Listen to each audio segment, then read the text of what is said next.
আসসালামু আলাইকুম রহমতুল্লাহি আবরাকাত।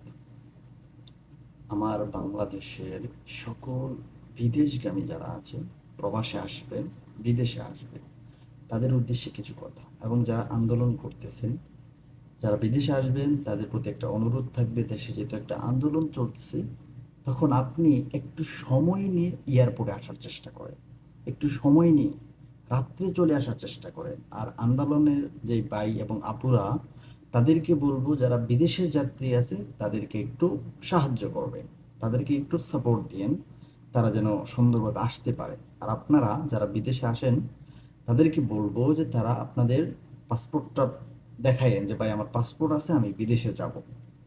আপনাদের কাছে এই অনুরোধটা থাকবে আমার, যারা বিদেশে আসবেন বা যারা আন্দোলন করতেছেন, যে কারো যে কষ্ট না হয়। আমরা অবশ্যই সাপোর্ট করি আপনাদেরকে, সম্পূর্ণ সাপোর্ট আমাদের, আপনাদের এই আন্দোলন যৌক্তিক আন্দোলন। তবে যারা বিদেশে আসতেছে তাদেরকে একটু সহায়তা করবেন, যে কোনো কারণে যেন তাদের সমস্যা না হয়, কারণ একটা ফ্লাইট মিস হইলে তাদের অনেক বড় ভোগান্তিতে পড়তে হবে। তো সকলের প্রতি আমার ভালোবাসা রইল, শুভকামনা সবার জন্য।